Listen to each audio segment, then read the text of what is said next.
நல் அகுதுறும் கழுமல வளநகர் பெண்ணின் நல்லாளோடும் பெருந்தகை இருந்ததே. சைவத்தின் மேல் சமயம் வேறு இல்லை, அதில் சார் சிவமாம் தெய்வத்தின் மேல் தெய்வம் இல்லெனும் நான்மறை செம்பொருள் வாய்மை வைத்த சீர்திரு தேவாரமும் திருவாசகமும் உய்வை தரச் செய்த நால்வர் பொற்றாள் எம் உயிர் துணையே. குருவருளையும் திருவருளையும் மனமொழி மெய்களால் வணங்கி இந்த இனிய நேரத்திலே திருப்பத்தூர் சிவமடத்தில் நடைபெற்று கொண்டிருக்கக்கூடிய கோடைக்கால சித்தாந்த வகுப்பின் முதலாம் நாள் நிகழ்வான இன்றைய நாளில் சிவபோக சாரம் என்னும் தலைப்பிலான இந்த ஞான பணுவலை சிந்திப்பதற்கு ஏற்பாடு செய்திருக்கக்கூடிய அமைப்பாளர் ஐயா அவர்களையும், இந்த ஞான பணுவலை சிந்திப்பதற்காக குழுமி இருக்கக்கூடிய அத்துணை அடியார் பெருமக்களையும் மனமொழி மெய்களால் வணங்கி மகிழ்ந்து இந்த பிற்பகல் சிந்தனையை தொடர்கின்றோம். சிவாய நம. அன்பர்களே, உணவு இடைவேளைக்கு முன்னதாக நாம் நிறைவாக நெருப்பென்றால் வாய் சுடுமோ என்கிற வெண்பாவை சிந்தித்து, நானே கடவுள் என்ற கொள்கையுடைய அந்த ஏகான்மவாதிகளுடைய கூற்றை காட்டிலும் அது கூற்று தவறானது என்பதை விட அதைவிட ஒரு மேலே சென்று நீ பிரம்மம் என்று சொல்லுவது, அதாவது சிவமாம் தன்மையை பெற்று இருக்கின்ற நிலையை உணர்த்தக்கூடிய வகையிலே குரு எப்படி நெறிப்படுத்தினாரோ அந்த நெறியில் நின்று நீ பிரம்மமாய், அதாவது சிவமாம் தன்மையை பெற்று நில் என்று நம்முடைய குருஞான சம்பந்தர் உணர்த்துகிறார்.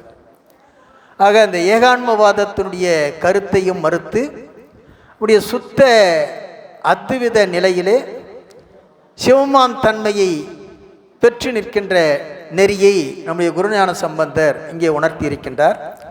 அதற்கு அடுத்தது அனுபூதி நிலை, அதாவது பேரின்ப அனுபவ நிலை. பேரின்ப அனுபவ நிலை இதில் ஒரு 13 வெண்பாக்கள் இந்த பகுதியிலே அமைந்திருக்கின்றது. அதில்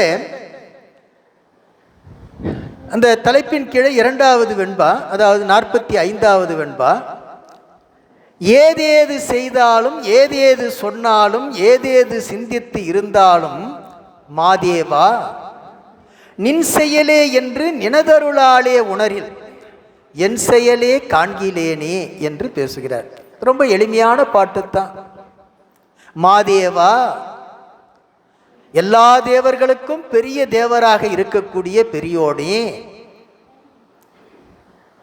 மனமொழி மெய்களால் யான் எனது என்கிற அந்த தன்முனைப்போடு நின்று உணராமல்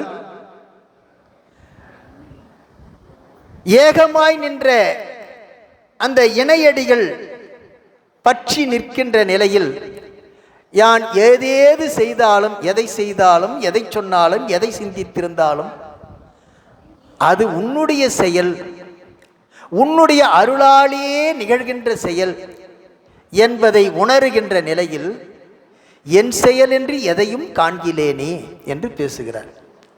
அப்போ எல்லாம் சிவன் செயலாக நிற்கின்ற நிலையில், எல்லாம் சிவன் செயலாக நிற்கின்ற நிலையில், தன்முனைப்பு அற்று நிற்கின்ற நிலையில் தன்னுடைய செயல் என்று எதுவும் முனைத்து தோன்றாது என்று சொல்லுகிறார்.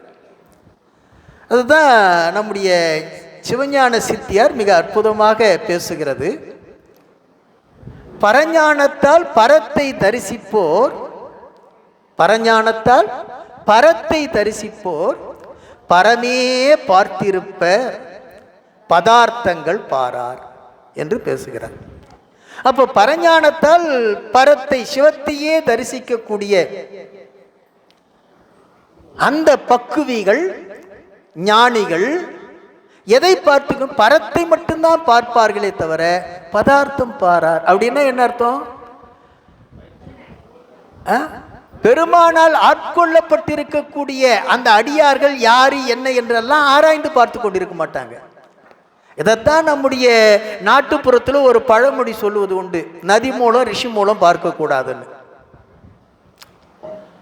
இல்லையா? அதாவது ஆவுரித்து தின்றுழலும் புலையரேனும் அப்படின்னு சொல்றாங்க இல்லையா? அப்ப ஞானியாக இருக்கின்ற போது, சிவனடியாராக இருக்கின்ற போது அவர் அடியார், அவ்வளவுதான். அவருடைய குலம் என்ன, கோத்திரம் என்னன்னாலும் ஆராய்ந்துகிட்டு இருக்கக்கூடாது. அதுதான் பதார்த்தங்கள் பாரார். எதை மட்டும்தான் பார்க்கணும். அப்போ பரஞானத்தாலே பரத்தை தரிசிக்கக்கூடியவர்கள் பரத்தை மட்டும் தரிசிப்பார்களே தவிர, பரத்தை பார்த்திருப்பார்களே தவிர, இன்னும் கொஞ்சம் நாம கீழே இறங்கி சொல்லணும்னு சொன்னா, குருநாதர் வடிவத்தில் சிவத்தை தரிசிப்பார்களே தவிர, குருநாதர் இப்படி இருக்கிறாரு அப்படி இருக்கிறாருன்னு ஆராய்ச்சி பண்ணிட்டு இருக்க மாட்டாங்க. புரியுதுல? ஆகவே அந்த நிலையை பெற வேண்டும். அதுதான் பேரின்ப அனுபவ நிலை என்று சொல்லுகிறார். அதற்கடுத்தது, மாயை மலம் எங்கே மறைந்ததோ, மாயைதனில் ஆயசகம் எங்கே அழிந்ததோ, காயம் அதில் தங்கும் புருடன் எங்கோ சச்சிதானந்த வெள்ளம் எங்கு மிக கோத்ததே என்று பேசுகிறார். எங்கும் பொங்கி ததும்பி வழிகின்ற இந்த ஆனந்த பெருவெள்ளத்தில், இந்த ஆனந்த பெருவெள்ளத்தில் இதெல்லாம் இருக்கின்ற இடம் தெரியல. எதெல்லாம்? மாயை மலம் எங்கே மறைந்ததோ, மாயாகாரியமும் ஆணவ மலமும் எங்க போச்சுன்னு தெரியல. இந்த மாயையாலான இந்த உடம்பு, இந்த உலகம், ஆய சகம், சகம்னா உலகம், இது எங்கே அழிந்ததோ தெரியல. காயம் அதில் தங்கும் புருடன் எங்கோ, இந்த உடம்புல இருக்கக்கூடிய புருட தத்துவம் அது எங்கே? இது எல்லாம் தனித்தனியா முனைத்து தோன்றாது. ஏன்னா எவ்விடத்தும் எந்த வெள்ளம் கரை புரண்டு ஓடிக்கொண்டிருக்கிறது, ஆனந்தமாய சச்சிதானந்த வெள்ளம் எங்கும் ததும்பி நிற்கின்ற போது இது எல்லாம் தனித்து தோன்றாது என்று பேசுகிறார். அதைத்தான் பேரின்ப அனுபவ நிலை என்று பேசுகிறார். அப்ப இந்த நிலையில இதைத்தான் தன்னை மறந்து நிற்கின்ற நிலை, தன்னை மறந்து நிற்கின்ற நிலை. அதாவது நம்முடைய திருவுந்தியார்ல ரொம்ப அற்புதமான ஒரு பாடல் வரும். பெற்ற சிற்றின்பமே பேரின்பமாய் அங்கே முற்ற வரும் பரிசு என்று உந்தீவர, முளையாது மாயை என்று உந்தீவர என்று பேசும். அப்போ இந்த உலகத்துல நாம இருக்கின்ற போது, ஆனந்த வெள்ளத்துல மூழ்கி இருக்கின்ற போது தன்னை மறந்து நிற்கும்.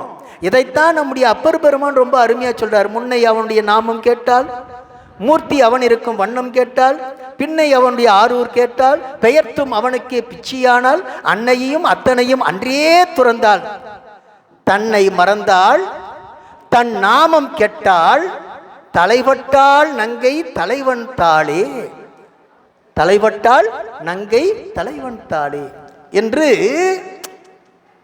இந்த நாயக நாயகி பாவத்தில் அகத்துறையில் வைத்து பாடுகின்றாரே, அந்த நிலை, தன்னை இழந்து நிற்கின்ற நிலை, அதுதான் பேரின்ப அனுபவ நிலை.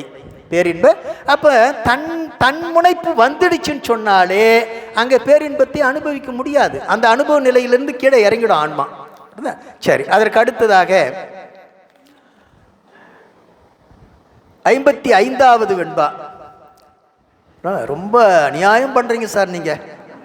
சரி, வாக்கு மனம் காயத்தான் வந்த பொருள் அத்தனையும். அது ஏன் எப்படின்னா, அந்த கருத்து கோர்வையா இருக்கிறார் போல அந்த வெண்பாக்களை தேர்ந்தெடுத்திருக்கிற, வேற ஒன்றும் இல்லை, கருத்து சிதைவு வராதபடிக்கு தொடர்ந்து போகணுங்கிறதுக்காக. வாக்கு மனம் காயத்தான் வந்த பொருள் அத்தனையும் வாக்கு மன காயமுடன் மாயுமே. வாக்கு மன காயம் உடன் இழந்து கான் ஞாதிரு ஞானம் ஞேயம் இழந்த நிலை என்று பேசுகிறார். அப்ப பேரின்ப அனுபவ நிலைங்கிறது எப்படின்னு சொன்னா, உண்மை ஞானம் கைவர பெற்றவர்கள் வாக்கு மன காயத்தால் வந்த பொருள் அத்தனையும், வாக்காலும் மனத்தாலும் உடம்பாலும் வந்த பொருள் அத்தனையும் என்ன ஆகும்? அந்த வாக்கு மன காயத்தோடு சேர்ந்தே எல்லாம் மாய்ந்து போகும். மாய்ந்து போகுதுன்னா என்ன அர்த்தம்? இது எல்லாவற்றையும் நீங்கி நிற்கின்ற போது அந்த ஆன்மா என்ன ஆகும்? தோயாது. வாக்கிலையும் தோயாது, மனத்திலையும் தோயாது, காயத்திலையும் தோயாது. எங்க? உலக முகமாக. இது எல்லாவற்றையும் கடந்தவன் தான் யாரு? மனவாசகம் கடந்தவன். அவனிடத்தில் தோய்ந்து நிற்கின்ற போது இது எல்லாம் தோயாது. அப்படி தோயாத நிலையில வாக்கு, மனம், காயம் உடன் இழந்து காண், எல்லாவற்றையும் இழந்து நின்று. அப்படின்னா என்ன அர்த்தம்? காண்பவன், காட்சி, காணப்படுகின்ற பொருள், காட்சி பொருள். அதைத்தான் சொல்றாரு. ஞாதிரு, ஞாதிருன்னா காண்பவன். ஞானம் அறிவதற்குரிய, காட்சிக்குரிய ஞானம், அறிவு, காட்சி. ஞேயம் காணப்படுகின்ற பொருள், காணப்படுகின்ற பொருள். இந்த மூன்றும் இழந்த நிலை, மூன்றும் இழந்த நிலை. இதைத்தான் நம்முடைய சித்தாந்த சாத்திரம் பேசுகிறது. மூன்றாயத்தன்மை தோன்றாத நிலை, மூன்றாயத்தன்மை தோன்றாத நிலை. அது என்ன? மூன்று ஆன தன்மை அப்படின்னா அறிபவன், அறிவு, அறியப்படுகின்ற பொருள். அறிபவன், அறிவு, அறியப்படுகின்ற பொருள். அதைத்தான் ஞாதிரு, ஞானம், ஞேயம் என்று சமஸ்கிருதத்தில் சொல்லுகிறோம். இப்போ அறிபவன், அறியப்படுகின்ற பொருள், அறிவு, இந்த மூன்று. நான் அறிகின்றேன் என்ற உணர்வும் பேரின்பத்தை அனுபவிக்கின்ற போது இருக்காது. திருவருளால் தான் அறிகிறேன் என்ற உணர்வும் இருக்காது. சிவத்தை அனுபவிக்கிறேன் என்ற உணர்வும் இருக்காது. இது எல்லாமே இழந்த நிலை. அப்பதான் அனுபவம். அதைத்தான் இன்னொரு வகையில் நம்முடைய சாத்திரம் பேசும். திரிபுடி ஞானமும் அற்று போகின்ற நிலை. என்ன ஞானம்? திரிபுடி ஞானம். அதுதான் திரிபுடி ஞானம் தான் மூன்றாய தன்மை. ஞாதிரு, ஞானம், ஞேயம். அறிபவன், அறிவு, அறியப்படும் பொருள். இல்லையா? இதுதான் உண்மையான பேரின்ப அனுபவ நிலை என்று நம்முடைய குருஞான சம்பந்தர் பேசுகிறார். இந்த நிலையில என்ன ஆகும் சொன்னா, இந்த உடம்புக்கு பிராரத்தத்தினால ஏதாவது ஒரு துன்பம் ஏற்படுமே என்று சொன்னால், எப்போ ஆன்மா பேரின்பத்தில் திளைத்து கொண்டிருக்கின்ற நிலையில் என்ன, இந்த கண்மம் காரிய கண்மம் மூன்று வகைப்படும். நம்ம சாத்திரத்தில் சிந்தித்திருக்கின்றோம். அதாவது ஆகாமியம், சஞ்சிதம், பிராரத்தம். ஆகாமியம், சஞ்சிதம், பிராரத்தம். இப்போ ஞானாசிரியருடைய பார்வை பட்ட மாத்திரத்திலேயே இந்த சஞ்சிதமாக இருக்கின்ற இருப்பு வினை, அதாவது அடுத்த பிறவிக்கு காரணமாக இருக்கின்ற இருப்பு வினை, அந்த இருப்பு வினை என்ன ஆயிடும் சொன்னா வருபட்ட விதை போல ஆயிடும். வருபட்ட விதை முளைக்குமா? முளைக்காது. அதுபோல இந்த சஞ்சித வினை ஞானாசிரியருடைய பார்வை பட்ட மாத்திரத்திலேயே அந்த சஞ்சித வினை அகன்று போயிடும். அதுக்கு அடுத்தது இந்த ஆகாமியமாகி செய்வினை. இப்ப நாம் இந்த பிறவியில் செய்கின்ற விருப்பு வெறுப்போடு செய்கின்ற நல்வினை தீவினை தான் ஆகாமியம். அது என்னவாகும் சொன்னா, ஏகனாகி இறைப்பணி நிற்கின்ற காரணத்தினால் அந்த வினையானது இந்த ஆன்மாவை பொறுத்தவரையில என்ன திருவருள் வயப்பட்டு தான் செய்கிறது. அப்படி இருக்கின்ற காரணத்தினால இந்த ஆகாமியம் வினையாக ஏறாது, வினையாக ஏறாது. ஏன்? அது வினையாக எண்ணி செய்யல, தன்முனைப்பு அற்று செய்வது இல்லையா? இறை பணியாக செய்கிறது, சொல்ல போனா தொண்டாக செய்கிறது.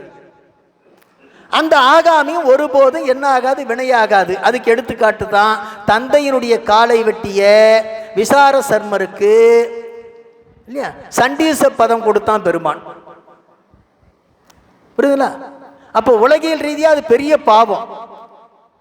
ஆனா பெருமானது பாவமாக அந்த ஆன்மாவினுடைய கணக்கில் ஏற்றலை. இன்னும் சொல்ல போனா இல்லையா, அந்த பாதகத்துக்கு பரிசு வைத்தானுக்கே பல்லாண்டு கூறுதுமே என்று நம்முடைய திருப்பல்லாண்டு பேசுகிறது இல்லையா? அப்போ தந்தையை கொன்ற பாதகத்துக்கு பரிசு கொடுத்திருக்கிறோம். அப்படின்னா என்ன அர்த்தம்? அது கண்மம் அல்ல, வினை அல்ல. புரியுங்களா? அப்ப ஏன் அது இறைப்பணியாக செய்கின்ற போது அந்த ஆகாமியம் ஏறாது. இப்ப ரெண்டு போயிடுச்சா, சஞ்சிதம் போயிடுச்சு, ஆகாம் போயிடுச்சு. இப்ப இருக்கிறது என்ன? பிராரத்தம். இந்த பிராரத்தம் இந்த உடம்பு இருக்கிற வரைக்கும் தாக்கம். அதான் ஊழ்வினைன்னு அர்த்தம். அது ஊழ்வினை இந்த பிறவியில இந்த உயிர் உடம்புல இருக்கிற வரைக்கும் அந்த உடம்பை தாக்கும். அது உடம்போடு கடிந்து போகுமே தவிர உயிரை தாக்காது. ஏன்ற வினை உடலோடு ஏகும். எது? திருவருட்பயன். ஏன்ற வினை உடலோடு ஏகும். அதுதான் என்னது? பிராரத்தமாகி வினை. அப்படி வந்தது தான் ரமணருக்கு வந்த ராஜப்பிளவு போன்ற இடர்பாடுகள். புரியுதுங்களா? அப்போ உயிரை என்ன ஆகாது, ஒரு போதும் அது தாக்காது. அப்படி இருக்கின்ற காரணத்தினால இந்த மூன்றாயத்தன்மை தோன்றாத நிலையில அனுபவிக்கின்ற அனுபவம் தான் பேரின்ப அனுபவம். அதுதான் என்னது? பேரின்ப அனுபவம். ரொம்ப குழம்புதா? ஆமாங்க, ரொம்ப குழம்புது இல்ல? சாப்பிட்டு வந்திருக்கிறோம்ல. சரி, ஆகவே என்னங்க? சரி, அப்போ சுருக்கமா சொல்றேன். இந்த பேரின்ப அனுபவம் என்பது என்னன்னு சொன்னா, பெருமானுடைய திருவடி இன்பத்தை அனுபவிக்கின்ற ஆன்மா நான் அனுபவிக்கின்றேன் என்ற உணர்வும் அற்று இருக்கும். நான் அனுபவிக்கின்றேன் அப்படிங்கிற உணர்வு வந்துடுச்சுனாலே என்ன ஆயிடுச்சு? தன்முனைப்பு வந்துடுச்சு. நானுங்கிற தன்முனைப்பு வந்துடுச்சு. அது அற்று இருக்கும். அப்படி அற்று இருந்தால்தான் அந்த அனுபவத்தை இந்த ஆன்மா பெறும். ஆகவே பேரின்ப நிலையில் என்ன இருக்காது? நான் என்கிற தன்முனைப்பு இருக்காது. சரி, அதற்கு அடுத்தது புசிப்போம், சிவபோகம், பூரணமாய் எங்கும் வசிப்போம், உலகில் வசியோம், முசிப்பின்றி வாழ்வோம், சிவத்தை உணர் மாதவர்த்தம் பொன்னடி கீழ் தாழ்வோம், எமக்கு ஆர் சரி என்று ரொம்ப அருமையான ஒரு வினாவோடு இந்த வெண்பாவை முடிக்கிறார். எமக்கு ஆர் சரி. புசிப்போம் சிவபோகம், சிவபோகத்தை தான் அனுபவிப்போம். சிவபோகத்தை அனுபவிப்போம். அது மட்டும் இல்ல, பூரணமாய் எங்கும் வசிப்போம். பூரணமாய் எங்கும் வசிப்போம். உலகத்துல இந்த உடம்புக்குள்ளதான் இருக்குது. ஆனா நாம நினைச்சுக்கிட்டு இருக்கோம் அது என்ன பாட்டுக்கு ஏதோ கனவு கண்டுக்கணும் உட்காந்துக்குது அப்படின்னு நாம நினைப்போம். ஆனா அந்த உயிர் எல்லா இடத்திலையும் வியாபித்து இருக்கும். அதுதான் பூரணமாய் எங்கும் வசிப்போம். 224 புவனங்களிலும் பெருமானுடைய திருவருள் வியாபித்திருப்பது போல சிவமாம் தன்மையை பெற்ற அந்த ஆன்மாவும் அப்படி வியாபித்து இருக்கும். அதைத்தான் எங்கும் வசிப்போம், எங்கும் வசிப்போம். உலகில் வசியோம். குறிப்பிட்ட இந்த ஒரு இடத்துல மட்டும்தான் வசித்துக் கொண்டிருப்போம் என்று எண்ணக்கூடாது. வசியோம். அது மட்டும் இல்ல, முசிப்பின்றி வாழ்வோம். எந்த சோர்வும் கிடையாது, எந்த திகட்டலும் கிடையாது, எந்த துன்பமும் கிடையாது. இல்லையா? இன்பமே என்னாலும் துன்பம் இல்லை, இன்பமே என்னாலும் துன்பம் இல்லை. அந்த மாதிரி வாழ்ந்து கொண்டிருப்போம். எங்க அப்படின்னு சொன்னா, மாதவர்த்தம் பொன்னடி கீழ் தாழ்வோம். பெருமாண்டி அந்த பொன்னடியின் கீழத்தான் நாங்க இருக்கிறோம். அந்த திருவடி நிழல் அதுல தான் இருக்கிறோம். அப்படி இருக்கின்ற காரணத்தினால எமக்கு இணை யார் இருக்கிறார்கள்? எமக்கு இணை யார் இருக்கிறார்கள்? ஏமாப்போம் பிணி அறியோம் பணிவோம் அல்லோம். இன்பமே என்னாலும் துன்பம் இல்லை என்று நம்முடைய அப்பர் பெருமான் சொன்னார் இல்ல, நாமார்க்கும் குடியல்லோம்ங்கிற அந்த பாடலிலே. அதுபோல அந்த நிலையை அவர் அப்படித்தான் சொல்றாரு. சுண்ணாம்பு காலவாயிலிருந்து மீட்டு எடுத்த போது எல்லாரும் அப்படியே செதிலா அந்த உடம்பு விழப்போகுதுன்னு கதவை திறந்தாங்க. திறந்த உடனே நம்மளால சுகமா உட்காந்துக்கிட்டு இருக்கிறாரு உள்ள. இல்லையா? உட்காந்தது மட்டும் இல்லாம இது இந்த இடம் எப்படி இருந்தது தெரியுமா எனக்கு? எது? மாசில் வீணையும் மாலை மதியமும் வீசு தென்றலும் வீங்கில வேணிலும் மூசு வண்டு அரை பொய்கையும் போன்றதே. எது? நீங்க எல்லாம் சுண்ணாம்பு காலவாயின்னு நினைச்சீங்க, அது எனக்கு ஈசன் எந்தை இணையடி நிழலி. ஆகவே அப்படி சுகமாக இருக்கக்கூடியவர்கள் யாரு? திருவடி இன்பத்தில் திளைக்கக்கூடியவர்கள் என்று சொல்லி, அந்த அனுபவம் கைகூடாது உலகமுகமாகவே நிற்கக்கூடிய, இல்லையா, நம்மை போன்றவர்களுக்குன்னு சொல்லக்கூடாது, இல்லையா, இருந்தாலும் சொல்லிக்கலாம். என்ன கொஞ்சம் அப்படியே அந்த நோக்கி வந்துகிட்டு இருக்கிறோம் இல்லையா, அதுக்காக அவர்களுக்கு சொல்லப்படுகின்ற உபாயம் வழிமுறை, அதைத்தான் உபாய நிலை. அது என்னது? உபாய நிலை. பக்குவ முதிர்ச்சி பெறாத ஆன்மாவுகளுக்கு சொல்லப்படுகின்ற உபாயம் வழிமுறை என்று அடுத்துல ஒரு 16 வெண்பாக்கள் இந்த பகுதியில் சொல்லப்படுகிறது. அதில் நமக்கு எத்தனையாவது வெண்பா அப்படின்னு சொன்னால் 61வது வெண்பா. 61வது வெண்பா, தன்னை இழந்த இடத்தே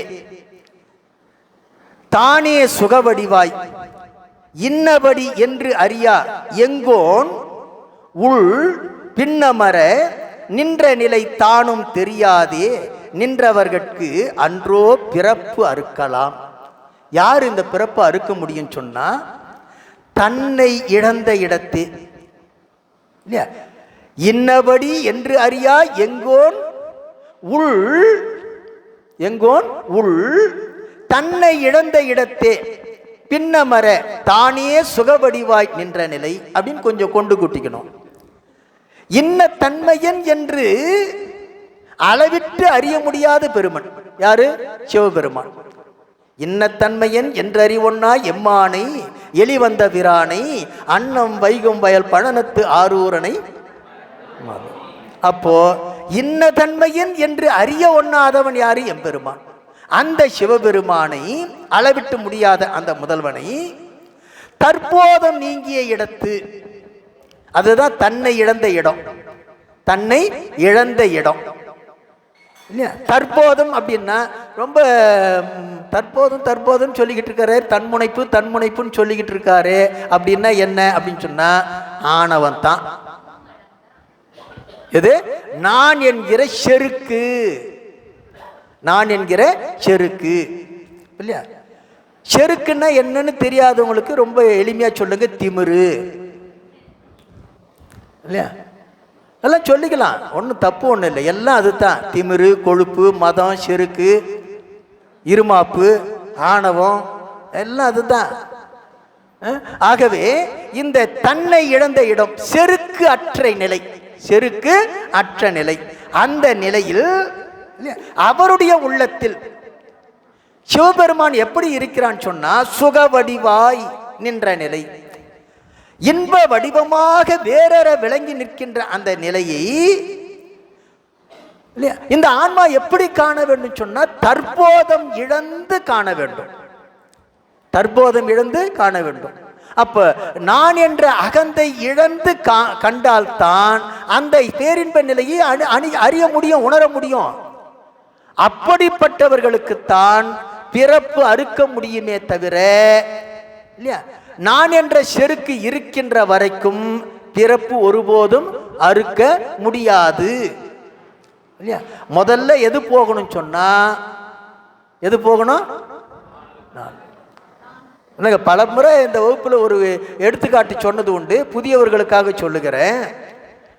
இந்த துரோணாச்சாரியார் பாண்டவர்களுக்கும் கௌரவர்களுக்கும் பாடம் சொல்லி கொடுத்துக்கிட்டு இருக்கிறாரு குருகுலத்தில். ஒரு நாள் என்ன செய்கிறாருன்னு சொன்னால், அவர்களை பார்த்து யாரெல்லாம் மோட்சத்துக்கு போகலான்னு கேட்குறாரு. யாரெல்லாம் மோட்சத்துக்கு போகலாம் அப்படின்னு கேட்குறாரு. பதில் சொல்ல தெரியல. சரி பரவாயில்ல, நாளைக்கு யோசனை பண்ணிட்டு வந்து சொல்லுங்க அப்படின்னு வகுப்பு முடிச்சிட்டாரு. இப்போ அடுத்த நாள் வந்தார். தருமனை கேட்டேன், எனக்கு எவ்வளோ யோசனை பண்ணியும் சரியான பதில் தெரியல சாமி அப்படின்னு சொல்லிட்டான். இப்போ ஒருத்தர் இதே மாதிரி சொல்லிட்டாங்க, என்னப்பா இவ்வளோ நாள் பாடம் கேட்டு இதுக்கு பதில் தெரியலையேன்னு வருத்தப்படுறாரு. அப்போது ஒரு மாடு மேய்க்கிற சிறுவன் வர்றான். சாமி நான் பதில் சொல்லலாமான்னு. நீ யாருப்பான்னு கேட்டேன். ஒன்றும் இல்லை, நீங்கள் சொல்கிற பாடத்தெல்லாம் அப்படி தூரத்தில் உட்காந்து கேட்டுக்கிட்டு இருப்பேன், இந்த ஆடு மாடு மேய்க்கக்கூடியவன் நான், அதனால் நீங்கள் சொல்கிற பாடத்தை தினமும் கேட்டுக்கிட்டு தான் இருக்கிறேன், நீங்கள் அனுமதி கொடுத்தா நான் சொல்கிறேன் அப்படின்னார். சரி சொல்லுப்பான்னார். நான் போனால் போகலாம் சாமின்னார். நான் போனால் போகலாம். உடனே துரியோதனை கதையை தூக்கிட்டான். நாங்கள்லாம் அரச குமாரர்கள், நாங்கள் போகாத இடத்துக்கு நீ போயிடுவியா, நான் போகலான்னு சொல்கிறியே அப்படின்னு சொல்லி, யாரெல்லாம் மோட்சத்துக்கு போகலான்னு சொன்னால் நான் போகலான்னு சொன்னால் உனக்கு எவ்வளவு திமிரு இருக்கும் அப்படின்னு அவன் கோவப்பட்ட உடனே துரோணர் என்ன பண்ணுறாரு, அவனை அமைதிப்படுத்தி, இல்லைப்பா கொஞ்சம் விளக்கமாக சொல்லு அப்படின்னு சொல்லி கேட்குறாரு. இல்லை சாமி, நான் என்ற செருக்கு என்னை விட்டு போனால் நான் மோட்சத்துக்கு போகலாம். நான் என்ற செருக்கு, நான் என்ற ஆணவம் என்னை விட்டு போனால் மோட்சத்துக்கு போகலாம். நான் போனால் போகலாம். மோட்சத்துக்கு யார் போகலாம் தானே கேட்டீங்க. நான் போனால் போகலாம்.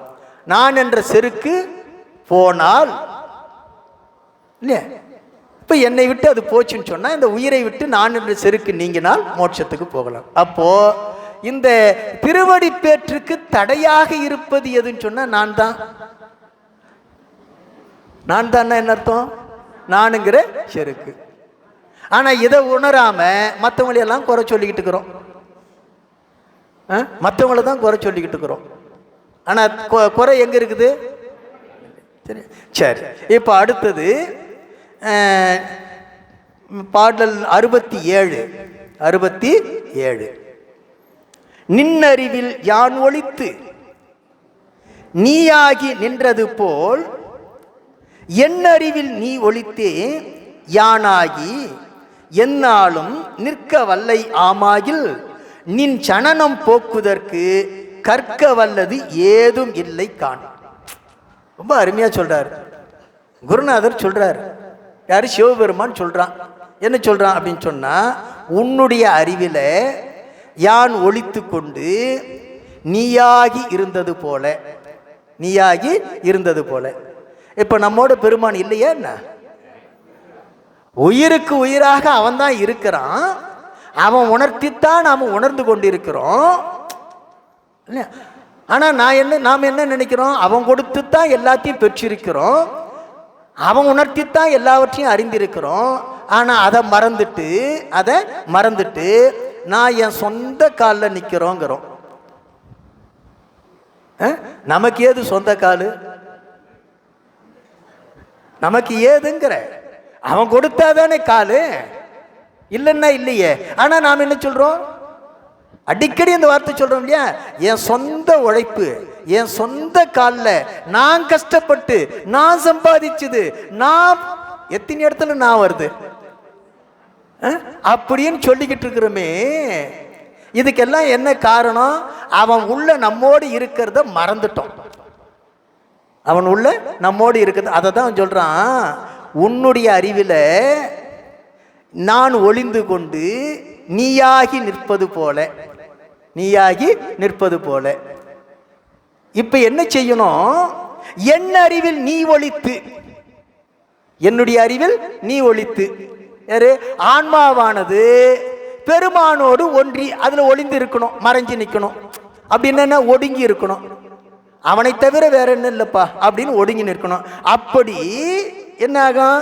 யானாகி சிவமாம் தன்மையை பெற்று என்னாலும் நிற்க வல்லையாமாகில், எப்பொழுதும் அந்த நிலையிலே நீ நிற்கணும். அப்படி நின்றால் நின் ஜனனம், உன்னுடைய பிறவி, ஜனனம் என்னன்னா பிறப்பு, அந்த பிறப்பு போக்குதற்கு இனிமேல கற்பதற்கு ஏதும் இல்லை. இனிமேல் எதை படிச்சும் தெரிஞ்சுக்க வேண்டிய அவசியம் இல்லை. அப்ப என்ன பண்ணணும்? எல்லாமே அவன் தான், எல்லாம் அவன் செயல், எல்லாம் அவன் செயல். எப்ப சொல்றோம்? நம்மால முடியாதத என்ன சொல்றோம்? அவன் செயல்னு சொல்றோம். நம்மால முடியும்னு சொன்னா அது நான் பண்ணதுங்கிறோம். அதான் என்னுடைய குருநாதர்ல, இளம் வயது குருநாதர்ல, சின்ன பிள்ளையா இருக்கும்போது அதை சொல்லியிருப்பேன்னு நினைக்கிறேன். சுவாமி அருளானந்தர்னு ஒருத்தர் இருந்தார். நான் சிறு பிள்ளையாக இருக்கும்போது ஒரு 8-9 வயது இருக்கின்ற காலத்திலேயே அவரோட அப்படி பின்னாடி சுற்றிக்கிட்டு இருப்போம். அவர் இந்த காவடி பதிகம்னு ஒரு நூல் எழுதி கொடுத்தாரு இல்லையா? அதில் ஆகாத வினைகளை ஆண்டவன் செயல் என்றும் ஆம் செயல்கள் என்னதென்றும். அப்பெல்லாம் அது தெரியல. சித்தாந்தம் படிச்சதுக்கு அப்புறம் தான் அதுக்கு அர்த்தமே தெரியுது இல்லையா? ஆகாத வினைகளை ஆண்டவன் செயல் என்றும் ஆம் செயல்களை, ஆகின்ற செயல்களை நான் செஞ்சது. இல்லையா? இப்படி தானே நம்ம வாழ்ந்துக்கிட்டு இருக்கிறோம். அப்படி இருக்கிற வரைக்கும் பெருமானை எப்படி பற்ற முடியாது. அதை தான் சொல்றாரு, உன்னுடைய அறிவில் நான் ஒளிந்து இருந்தது போல என்னுடைய அறிவில் நீ ஒளிந்து யானாகி நின்றால், அதாவது சிவமாம் தன்மையை பெற்று நின்றால், அதுக்கு பிறகு அது என்ன தொடர்ந்து என்னாலும் நிற்க வல்லையேல், அதுக்கப்புறம் நீ பிறப்ப எப்படி அறுக்கிறது, பிறவி வேறு இருக்கிறதுக்கு என்ன வழி அப்படின்னெல்லாம் எங்கேயும் தேடிக்கிட்டு இருக்க வேண்டியதில்லை. என்ன ஆயிடுச்சு, அதுதான் வழி, தானே அருந்து போயிடும் அப்படிங்கிறார். அப்போ நாம் செய்ய வேண்டியது என்ன? எல்லாம் அவன் செயல் என்று அவனிடத்தில் அடங்கி இருக்க வேண்டும் என்று சொல்லுகிறார். அதற்கு அடுத்ததாக எத்தனையாவது பாட்டு அப்படின்னு சொன்னால், பூதாதி பாசம் என்று 70வது பாட்டு. பூதாதி பாசம் என்று, பூதாதி பாசம் அன்றோ பூரண ஆனந்தம் அன்றோ வேதமர நம்முள் பிரான் அன்றோ வாதனையில் விட்டால் சுகமன்றோ என்று என்று உணர்வில் வேண்டுவதும் கெட்டால் பிறப்பு கெடும். எப்போ நமக்கு பிறப்பு அருந்து போகணும் ஒரு வழி சொல்றாரு இல்லையா? இந்த பூதங்களாகிய தத்துவ கூட்டங்கள், ஐம்பூதங்களாகிய தத்துவ கூட்டங்கள், இது எல்லாம் துன்பத்திற்கு காரணமான பாசங்கள், தலைகள். நீங்க கொஞ்சம் பாருங்களேன், இந்த உலகத்தை சார்ந்து இருக்கிற வரைக்கும், உடம்பை சார்ந்து இருக்கிற வரைக்கும் நமக்கு துன்பம் தான். எப்படி துன்பம்னு சொல்லுங்க? இது மேல நம்ம ஆசைப்பட இது ஒரு சின்னதாக ஏதாவது ஒரு பிரச்சனை வந்தா கூட நாம் அப்படியே அதில் துன்பத்தில் மூழ்கி போயிடுறோம். இப்போ இது காரணம் என்ன? இந்த பற்று இருக்கிறதுனால தான். பற்று இருக்கிறதுனால தான். இது மேலே பற்று இல்லைன்னு வச்சுக்கோ, துன்பம் இல்லை. கஞ்சனூரில் அரதத்தர்னு ஒருத்தர் வாழ்ந்துட்டு வந்தார், மிகப்பெரிய ஒரு ஞானி. அவர் ஏனோ தெரியல, ஒருத்தனுக்கு அவர் கண்டாலே பிடிக்காது. என்னன்னு அது பாருங்க. அவன் என்ன பண்ணா, அவர் தனியாக போயிட்டு இருக்காரு, கையை வெட்டிவிட்டான். அவ்வளோ வெறுப்பு அவனுக்கு. கையை வெட்டிவிட்டான், கையை துண்டாகி விழுந்துடுச்சு. ஆனால் அதை பற்றி கவலைப்படாமல் போய்கிட்டே இருக்கிறாரு. கையை விழுந்துச்சேன்னு திரும்பி கூட எல்லாம் பார்க்கல. அவர் உடம்புலேருந்து அந்த கை துண்டானது கூட அவருக்கு தெரியாது. இது ஒரு வினாடி கூட அதை பற்றி நிற்கவோ திரும்பவோ சிந்திக்கவோ இல்லாமல் அந்த பயணம் தொடர்ந்துக்கிட்டே இருக்குது. பார்த்தான், வெட்டணும் பார்த்தான், பயந்து போயிட்டான். ஏடா இந்த ஆள் கையை வெட்டி கீழே விழுந்துச்சு, அதை பற்றி கண்டுக்காமல் போய்கிட்டு இருக்கானே, அந்த ஆளுக்கு உடம்புல உணர்ச்சி இருக்குதா இல்லையான்னே தெரியலையே அப்படின்னு பயந்து போய் அவன் என்ன பண்ணா, அந்த கையை தூக்கிட்டு பின்னாடி ஓடுறான். போய் குறுக்க வந்து, சாமி என்னை மன்னிச்சிடுங்க, கையை வெட்டிவிட்டான்னு. எதுவுமே பேசலை, வாங்கினாரு, வச்சாரு, பொருந்திச்சு போயிட்டே இருந்தார். இப்போ என்ன அப்படின்னு சொன்னால், இந்த உடம்பின் மீது நமக்கு பற்று இருந்ததுன்னு சொன்னால் வெட்டினதும் தெரியும், ஒட்டினதும் தெரியும். அது இல்லாத நிலையில எதுவும் தெரியாது. அதை தான் சொல்றாரு, பூதாதி பாசம் அன்றோ. இந்த தத்துவ கூட்டங்கள் எல்லாம் துன்பத்திற்கு காரணமான தலைகள் என்றும், பூரண ஆனந்தம் முதல்வனாகிய ஒருவன் தான் இன்பமயமாகிய வீடு பேற்றுக்கு காரணம் என்றும். எப்போ அவன் எப்படி இருக்கிறான்? நம்மில் பேதமர நம்முள் கலந்து இருக்கிறான். அப்போ வேறின்றி உடனாக கலந்திருக்கின்றான், அத்துவிதமாக கலந்திருக்கின்றான். அப்படி கலந்திருக்கின்ற இந்த நிலையில் வாதனைகள் விட்டால், வாதனைகள் சொன்னா 3 மலங்கள், மும்மலங்களால் வருகின்ற துன்பங்கள், அந்த வாதனைகள் மும்மலங்களால் வருகின்ற அந்த வேதனையை அளவினதாக அந்த துன்பத்தை நாம் பற்றற கழிந்து விட்டால் சுகமன்றோ. அப்போ நமக்கு மும்மல பற்றும் நீங்கிடுச்சுன்னு சொன்னால் அதுதான் சுகம். அந்த சுகத்தில் நமக்கு வேண்டுவதும் கெட்டால் பிறப்பும் கெடும், வேண்டுவதும் கெட்டால் பிறப்பும் கெடுங்கிறார். அப்போ நமக்கு அந்த நிலையில இன்ன வேண்டும் அப்படிங்கிறதெல்லாம் பெருமானிடத்தில் வேண்டிக்கிட்டு இருக்க வேண்டிய அவசியம் இல்லை. பெருமானிடத்தில் வேண்ட வேண்டிய அவசியம் இல்லை. ஏன்னா நமக்கு என்ன தேவைங்கிறது அவனுக்கு தான் தெரியும், அவன் தான் கொடுத்துக்கிட்டான். நம்ம தவறான ஒரு கொள்கையை பிடிச்சுக்கிட்டு நாம் சாமி கிட்ட பட்டியலோடு போய் நிற்கிறோம். இல்லையா? கோயிலுக்கு எதுக்கு போகிறோம்? கோயிலுக்கு எதுக்கு போகிறோம்? சாமி கும்பிட. எதுக்கு சாமி கும்பிடணும்? எதுக்கு சாமி கும்பிடணும் தெரியாது. நாம் நினச்சிக்கிட்டு இருக்கிறோம் நம்ம கஷ்டம் வந்திருக்குது, கஷ்டத்தை தீக்கிறதுக்காக சாமி கிட்ட போகிறோம் இல்லையா? அதுக்கு தானே போகிறோம்.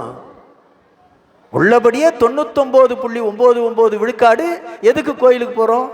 நம்முடைய கஷ்டத்தை தீர்க்க வேண்டி பெருமானிடத்தில் பிரார்த்தனை பண்ணுறதுக்காக கோயிலுக்கு போகிறோம். அதுக்கு தான் போய்கிட்டு இருக்கிறோம். ஆனால் இந்த துன்பங்களுக்கு காரணம் என்னன்னு தெரிஞ்சுக்கிட்டோம்னு சொன்னால் பெருமான் கிட்ட போக மாட்டோம். பெருமான் கிட்ட போக மாட்டோம்.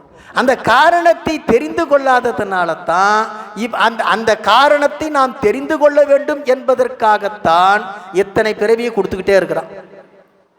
ஏதாவது ஒரு பிறவியில காரணத்தை தெரிஞ்சுக்கிட்டோம் அப்படின்னு. ஆனால் எவ்வளவு பிறவி எடுத்தோம் நாம் இன்னும் காரணத்தை புரிஞ்சிக்கல. எவ்வளவு பிறவி எடுத்தோம் காரணத்தை புரிஞ்சிக்கல இல்லையா? நாளைக்கு வகுப்பு எடுக்க வராரு நம்ம பவானி தியாகராசன்.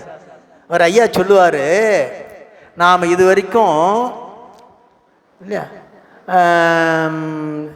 83,99,999 பிறவி எடுத்துட்டு இல்லையா 84வது லட்சம் பிறவியில் நாம் இருக்கிறோம்னு சொல்லுவார்.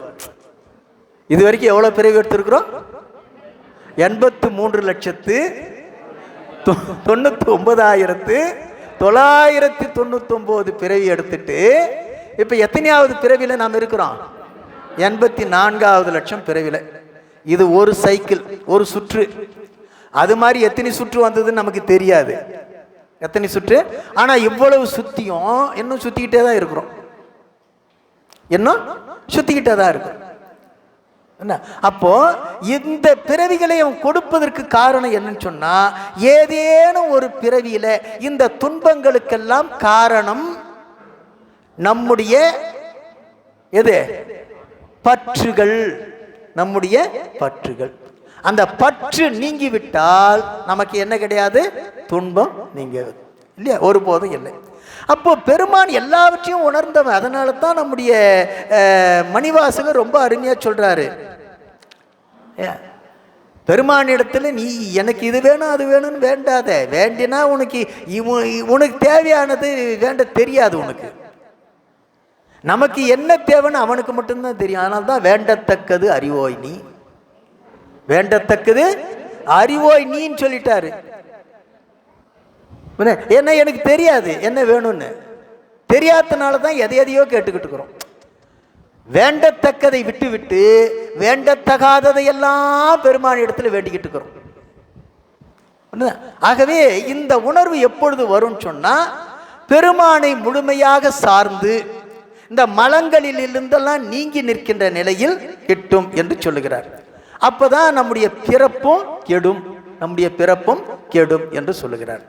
அதற்கு அடுத்து சொல்றாரு 72வது வெண்பாவில், என்றும் சனனத்து இடர்கடல் கடலிலே மூழ்கி பொன்று மனமே உனக்கு ஓர் புத்தி கேள், நன்று தனி சங்கம் சேராமல் தற்பரணை சேரில் இனி சங்கம் சேராது இரு என்று சொல்லுகிறார். இனி சங்கம் சேராது. சங்கம்னா தத்துவ கூட்டம்னு அர்த்தம். சங்கம்னா என்னது? தத்துவ கூட்டம். இப்போ என்றும் பிறவி என்கிற இந்த துன்பமயமான கடலிலேயே மூழ்கி துன்பப்பட்டு கொண்டிருக்கின்ற மனமே, உனக்கு ஒரு அறிவுரை சொல்லுகிறேன் கேள். என்னைக்காவது நம்ம மனத்துக்கு நாம பேசி இருக்கிறோமா, சொல்லி இருக்கிறோமா? இல்லை. ஏன்னா அது நம்ம கட்டுப்பாட்டிலேயே இல்லை. அது நம்ம கட்டுப்பாட்டிலே இல்லை. அது நம்ம சொன்னாலும் அது கேட்காது, நம்ம சொன்னாலும் கேட்காது. ஆனால் அவர் சொல்றாரு, மனமே உனக்கு ஒரு அறிவுரை சொல்லுகிறேன் கேளு. என்ன தெரியுமா? இந்த பிறவியில் நீங்கி நிற்கின்ற, பிறவியில் நீங்கி நிற்கின்ற பெருமானுக்கு என்ன கிடையாது? பிறவி கிடையாது. அப்ப பிறவியில் நீங்கி நிற்கின்ற அந்த முதல்வனை அடைய வேண்டும் என்று சொன்னால் நீ சங்கத்தோடு சேராதே. நாம தான் 1008 சங்கம் வச்சுங்கிறோமே, 1 2 வச்சுங்கிறோம். அப்போ அந்த இதுக்கு இந்த சங்கமெல்லாம் எப்படி வந்துச்சுன்னு சொன்னா இந்த சங்கத்தோடு சேர்ந்து தான் அந்த சங்கம் வந்தது இல்லையா? தத்துவ கூட்டங்களாகி சங்கத்தோடு சேர்ந்து இருக்கின்ற வரைக்கும் என்ன பண்ண முடியாது? பெருமானை சார முடியாது. ஆகவே சங்கம் சேராமல் தற்பரணை சேரில், தற்பரணை சேரில் அவனை சேர வேண்டும் என்று சொன்னால் இனி சங்கம் சேராதிரு. இன்று முதல இந்த தத்துவ கூட்டங்களுக்கு நமக்கும் தொடர்பு இல்லை என்று பற்றற்று நில், பற்றற்று நில். அப்படி நின்றால் யாரை அடையலாம்? பெருமானை சாரலாம். அதுதான் பிறவி அறுப்பதற்கு வழி என்று சொல்லி அந்த தலைப்பை நிறைவு செய்கின்றார். அடுத்ததாக அப்படி இருப்பதற்கு, அப்படி இருப்பதற்கு எது? பிறவியை வேறு அறுப்பதற்கு வழி சொல்லுகின்ற வழியில் என்ன சொல்றாரு? பணி அறுத்தல். எது? பணி அறுத்தல். அப்படின்னா என்ன அர்த்தம்? என்னுடைய செயல் இது என்று எதுவும் இல்லாமல், என்னுடைய செயல் இது என்று எதுவும் இல்லாமல் அவன் செயலாகவே நாம் நிற்பது, அவன் செயலாகவே இருப்பது. அதுதான் தன் பணி அறுத்தல், தன் பணி அறுத்தல். இதைத்தான் நம்முடைய அப்பர் பெருமான் ரொம்ப எளிமையா சொல்லுவாரு.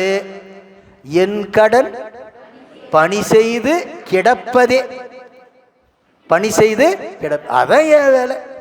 என்ன பணி? அவன் என்ன உணர்த்துறானோ அதை செஞ்சுக்கிட்டு இருப்பேன். எனக்குன்னு எதுவும் கிடையாது, எனக்குன்னு எதுவும் கிடையாது. ஆனா நாம எல்லாமே நமக்குந்தான் செய்யறோம், நமக்குந்தான் செய்யறோம். அவனுக்கு அவனுக்குன்னு எதுவும் தேவையில்லை, அவனுக்குன்னு எதுவும் தேவையில்லை. அந்த எந்த தேவையுமே இல்லாதவனோடு நாம இரண்டரை கலந்து விட்டா நமக்கு எதுவும் தேவையில்லை. புரியுதுங்களா? இப்போ நமக்கு ஏதாவது ஒன்று வேணும்னு சொன்னா அது யாருக்கிட்ட இருக்குதோ அவங்கிட்ட கேட்டால் தானே கிடைக்கும். இல்லாதவங்கிட்ட போய் எவ்வளோ நாள் கெஞ்சிக்கிட்டு இருந்தாலும் கிடைக்குமா? கிடைக்காது. அது மாதிரி நம்முடைய கவலை போகணும்னு சொன்னா கவலையோடு இருக்கிறவங்கிட்ட போய் கேட்டுக்கிட்டு இருந்தா வழி சொல்லுவானா? நானே கவலையோடு இருக்கிறேன், என்கிட்ட வந்து வழி கேட்ட நான் என்னத்தை சொல்றது? நான்கிட்ட வழி கேட்ட நான் என்ன சொல்றது அப்படின்னு சொல்லி இந்த ராமச்சந்திர கவிராயர்னு ஒருத்தர் இருந்தார். அவர் ரொம்ப வேடிக்கையா ஒரு பாட்டு பாடுவார். என்னன்னு சொன்னா, வஞ்சகற்பால் நடந்து அலைந்த காலில் புண்ணும், வஞ்சகற்பால் நடந்து அலைந்த காலில் புண்ணும், வாசல் தோறும் முட்டுண்டு தலையில் புண்ணும், செஞ்சொல்லை நினைந்து உருகி நெஞ்சில் புண்ணும், தீருமென்றே சங்கரன் பால் சேர்ந்தேனப்பா, தீருமென்றே சங்கரன் பால் சேர்ந்தேனப்பா. கொஞ்சமல்ல கொஞ்சமல்ல கொடும் கோளால் பட்ட புண்ணும், இது அல்ல, பஞ்சவரில் ஒருவன் வில்லால் அடித்த புண்ணும், பாருமென்றே காட்டி நின்றான் பரமன் தானே. கொஞ்சமல்ல பிரம்பு அடியின் புண்ணும், கொஞ்சமல்ல பிரம்பு அடியின் புண்ணும், கொடுங்கோளால் வேடன் உதைத்த புண்ணும், பஞ்சவரில் பார்த்தன் அடித்த புண்ணும், பாருமென்றே காட்டி நின்றான் பரமன் தானே அப்படின்னு வேடிக்கை அந்த பாட்டு முடிப்பாரு. நான் ஏன் துன்பத்தை எல்லாம் போக்குன்னு சொல்லி அவங்கிட்ட போய் நின்னா, யாருக்கிட்ட? பெருமான் இடத்துல இல்லையா? அதாவது ஏதோ ஒரு கஷ்டத்துக்கு உதவி பண்றோம்னு சொல்லி சொன்னா, சரின்னு போய் கேட்டோம். நாளைக்கு வா நாளைக்கு வா நாளைக்கு வான்னு சொல்லி திருப்பி திருப்பி வர வச்சு நடந்து நடந்து என் காலெல்லாம் புண்ணா போச்சு.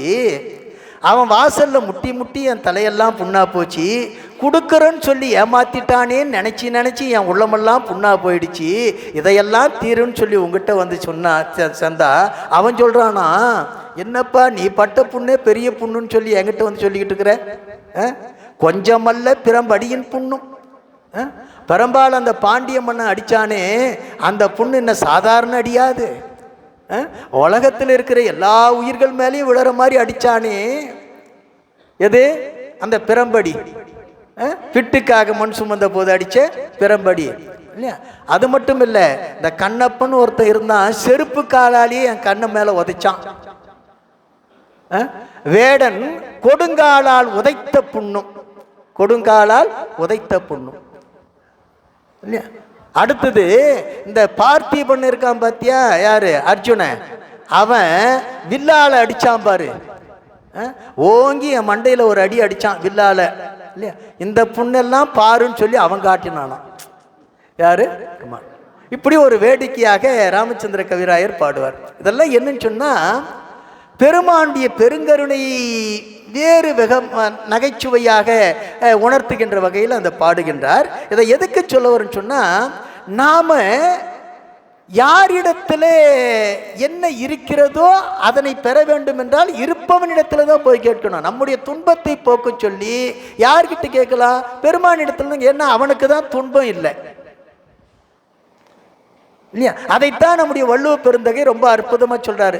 தனக்கு உவமை இல்லாதான் தாழ் சேர்ந்தார்க்கு அல்லால் எதை போக்க முடியாது? மனக்கவலை மாற்றல் அரிது. நமக்கு எல்லா கவலையிலும் பெரிய கவலை எது? மனக்கவலை தான். ஏன்னா மற்ற கவலையெல்லாம் ஓரளவுக்கு வழிகண்டு தீர்த்து கொள்ளலாம், இந்த மனக்கவலையை தீர்க்க முடியாது. மனக்கவலையை தீர்க்க முடியாது. ஏன்னு சொன்னா அது கற்பனையால வருகின்ற கவலை, கற்பனையால வருகின்ற கவலை இல்லையா? அப்படி இந்த மனக்கவலையை போக்கணும்னு சொன்னா யாரு? கவலையே இல்லாதவன் யாரு? சிவபெருமான். உலகத்துல எல்லாருமே கவலையோடு இருக்கிறவங்க தான். கவலையே இல்லாதவன் யாரு? சிவபெருமான் ஒருவன் தான். அவனுக்கு எப்பவுமே எந்த கவலையும் கிடையாது இல்லையா? எங்க வைத்தியநாதன் ஐயா அடிக்கடி சொல்லுவார், ஜாலினோ ஜிம்கானான்னு. ஜாலினோ ஜிம். அப்படி இருக்கிறவன் தான் யாரு? நம்ம ஆளு. இப்ப அவங்கிட்ட போனோம்னா நாம எப்படி இருக்கலாம்? ஜாலினோ ஜிம்கானா தான். யார்கிட்ட போனா? சிவபெருமான் கிட்ட. என்ன அவனுக்கு என்ன கிடையாது? மனக்கவலை கிடையாது, எந்த கவலையும் கிடையாது. அப்போ அவனை விட்டு விட்டு என் கஷ்டத்தை பாரு, என் கஷ்டத்தை பாருன்னு, நானே ஏகப்பட்ட கஷ்டத்தில் இருக்கிறேன், நீ வேற வந்து ஏன் என் உயிரை வாங்குற அப்படிங்கிறவங்க கிட்ட தான் நாம போய்கிட்டு இருக்கிறோம் இல்லையா? ஆகவே பெருமானை முழுமையாக சார்ந்து நிற்கின்ற போது நம்முடைய துன்பங்கள் அனைத்தும் தீர்ந்துவிடும். அப்படி தீர்ந்துவிட என்று சொன்னால் தன் பணி அற்று, தன் பணி அற்று எல்லாம் அவன் பணி என்று நம்முடைய அப்பர் பெருமானை போன்று என் கடன் பணி செய்து கிடப்பதே. வேற எதுவும் தெரியாது சார், வேற எதை பத்தி எனக்கு கவலை கிடையாது, வேற எதை பற்றியும் கவலை கிடையாது, வேற எது மேலேயும் எனக்கு சிந்தனையும் கிடையாது. அப்படி இருப்பது தான் பணி அறுத்தல். அதுதான் என்னது? பணி அறுத்தல். தன் செயலற்று இருத்தல், தன் செயலற்று இருத்தல். இது ஒரு 34 வெண்பா பெரிய பகுதி. இதுதான் பெரிய பகுதி, இதுதான். அதுல 2வது வெண்பா இருக்கே, 74வது வெண்பா, ரொம்ப அருமையான பாட்டு, எல்லாருக்கும் தெரிந்த பாட்டு. எங்கே நடத்துமோ எங்கே கிடத்துமோ எங்கே இருத்துமோ என்றறியேன் கங்கை மதி சூடினான் தில்லையிலே தோம் தோம் என்று நின்று நடம் ஆடினான் எங்கோன் அருள். பல பேர் இதை கேட்டிருப்பீங்க இந்த பாட்டு. இப்படி எங்கே நடத்துமோ எங்கே கிடத்துமோ எங்கே இருத்துமோ என்றறியேன். இது எல்லாம் யாரு? அவன் நடத்துறான், அவன் கிடத்துறான், எல்லாம் அவன் செய்யறான். அப்போ என்னுடைய இச்சை வழியின்றி இறைவன் திருவருள் வழி நிகழுமாயின் கங்கை மதி சூடினான் தில்லையிலே தோம் தோம் என்று நின்று நடம் ஆடினான். அப்படி ஆடுகின்ற அந்த எங்கோன் அருள், எம்முடைய தலைவனாக இருக்கக்கூடிய சிவபெருமானிய அந்த திருவருள், அந்த திருவருள் வழியில் நாம் நின்றோம் என்று சொன்னால் அது எங்கு நடத்தினால் என்ன, எங்கு கிடத்தினால் என்ன, எங்கு இருத்தினால் என்ன? அதை பற்றி நாம் ஏன் கவலைப்படணும்? அப்படி அந்த திருவருள் வயப்பட்டு நிற்க வேண்டும். இந்த நன்மை தீமைகளை பற்றி நாம ஒருபோதும் சிந்திக்க சொல்றாரு இல்லையா? நன்றே செய்வாய் பிழை செய்வாய் நானோ இதற்கு நாயகமே சொல்லிட்டாருல மணிவாசகர். ஏன் என்னைக்கு உன்னை குருந்த மரத்தடியில் பார்த்தேனோ அந்த வினாடியே என்னை முழுமையாக உன்னிடத்தில் ஒப்படைச்சிட்டேன். அன்றே எந்தன் ஆவியும் உடலும் முழுமையெல்லாமும் குன்றே அணையா என்னை ஆட்கொண்ட போதே கொண்டிலையோ. அன்னைக்கே முடிஞ்சு போச்சு இல்லையா? இன்றோர் இடையூறு எனக்கு உண்டோ? அதை பத்தி நான் என்ன சிந்திக்கணுமா? என்ன எது செஞ்சா எனக்கு என்ன? இன்னொரு இடத்துல சொல்றாரு இல்லையா, எங்கு எழிலென் ஞாயிறு எமக்கேளோர் எம்பாவை. அந்த சூரியன் இந்த பக்கம் உதிச்சா என்ன, அந்த பக்கம் உதிச்சா என்ன? திருவெம்பாவையில பாடுறாரு இல்ல, சூரியன் எங்க உதிச்சா எனக்கு என்ன இருக்குது? அது கிழக்கிலேனா உதிக்கட்டும், மேற்கிலேனா உதிக்கட்டும், இல்ல வடக்கிலேனா உதிக்கட்டும். எங்கு எழில் என் ஞாயிறு எமக்கேளோர் எம்பாவை. ஏன்னா முழுக்க முழுக்க அவனுடைய திருவடியில் நாம டோட்டல் சரண்டர் என்று சொல்லுகிறோமே, அப்படி முழு அர்ப்பணிப்பு அப்படி அடைந்து விட்டால் அவன் நடத்துகின்ற வழியிலே நாம் இருந்து விடுவோம் என்று சொல்லுகிறார். அதற்கு அடுத்ததாக சொல்லுகின்றார், ஏதேது செய்திடினும் ஏதேது பேசிடினும் ஏதேது சிந்தித்து இருந்திடினும் மாதேவன் காட்டிடுவது ஆன அருள் கண்ணை விட்டு நீங்காது நாட்டம் அதுவாய் நட என்று பேசுகிறார்.